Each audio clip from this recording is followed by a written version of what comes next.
Juni som pasari sangni somni paruk ani.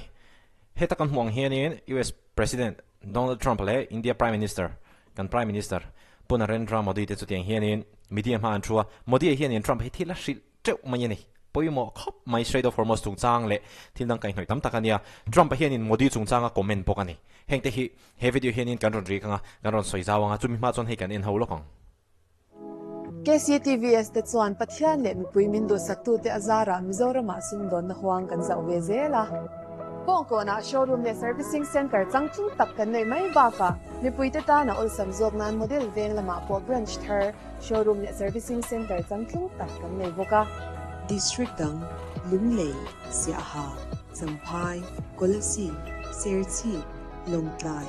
mamid le na thiala te sub dealer changchung tak kan nei boke TVS li thai te reng hi tangram mil le tlo tia soi chin an ni a lir thai mai baka parts le service man te tlom big le zela wang hian TVS chu mipui than an chaume zelani KCTVS te an scooty te an bike te in lo le sak ve theu do ne an rin tak mani ole tuna chuanin kan react chanang Between India and the United States, sorry, I'm speaking, I won't. That's okay. Can you speak to the defense relationship between India and the United States? I think it's a great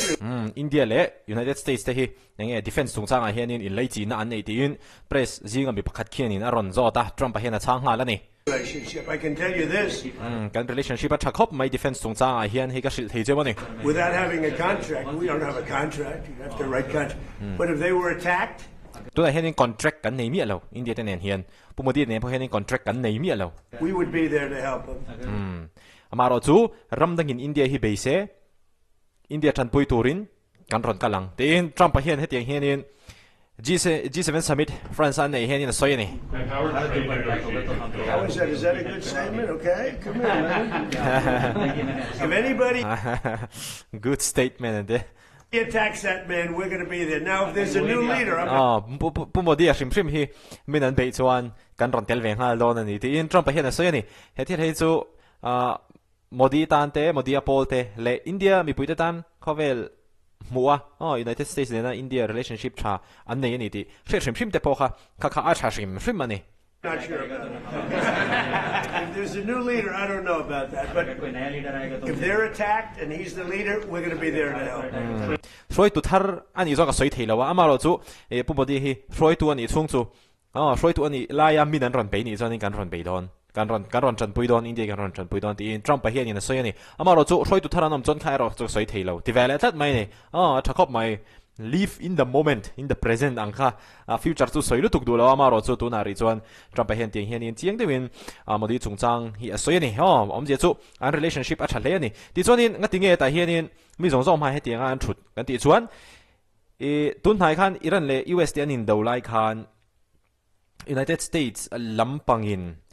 India mi le sa te long om na kha pathum vel kha an ka pani khatia an ka awang khanin Ministry of External Affairs te pon United States Embassy United States IO represent tur te po kha an ko ani kami chungcha khan India ram athin rima India mi pui athin rima India mi pui ten thin rima mema chuanin sarkar te po US taka an lungoi lo bani abi takin foreign minister S Jaishankar te po kha tong na khop mai ani Marco Rubio lo ka te po kha ning ka ria tong na khop mai ya kami chungcha khati hianin G7 summit a friends a khovel zong ina an ngai venron summit a hianin pumodi a hian khami chungchang kha Trump ma hianin aron soi chuak ta ani a soi tak pe choni Hindi na soya hei han ngai thaila heta hianin tong le tu ma tong kha Trump hi Hindi kha English khan lo le sak ve zel ani that we had set for प्रगति हुई है इसके लिए मैं आपका अभिनंदन करता हूं Mr. khatiang khanin pumodi khianin US lampangina khatiang long lian tak India mi le sa te omna abeya India bi pathum lai US lampangina an ka hlum ringo ta kha khami chungchang kha pumodi hianin Trump pa he hetiang hianin face to face a shil vengat maya hei taka he chu pumodi po hianin a ming that puin karinga India rama hian a chan chu opposition lama China norna ngatinge Iran te pon US an dolet ngama khatiang mai maya han tong chuangam lo te chu atin opposition lampang chuanin pumodi te ho hi an be ve ni khatianga an be no hianin tiang hianin G7 summit a ron tong chuak tanal maya mi than kha chuanin เอา pressure อันนี้มาจู่วันจวนนี้อารมณ์ตรงช่วงเวนี่ขี้อันเดียมาเราจู่เช่นขัดจวนนี้อติตูอมตักอตินี่ช่วยตุชัดตักอติช่วยตุชัดตักอันนี้เดียงอ่ะสวยปอลข้าอันอมเลยดิเขาเองปอนี่เซ่เองปอตีเซ่เองปอนี่เซ่เองปอตีเซ่ฝักปอลเลยสวยเสียปอลข้าจวนนมโดนชิมข้ามีค่ะกันรอนตาหลังชิมดูว่าตูน่าทิลเทงเมกอันนี้ดิจวนนี้ทรัมป์ไป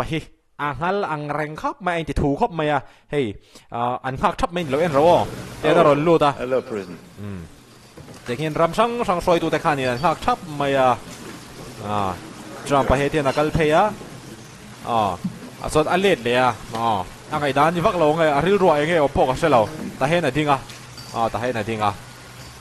แต่เห็นไหนทิ้งHello, I'm the boss. I'm the boss boss กับทูเบอร์ปุ้ยเมียก็ไม่ I'm the boss. อันนุยะเอ็นที่ไทยทรีนเขาไม่ทรัมป์ไปที่จะ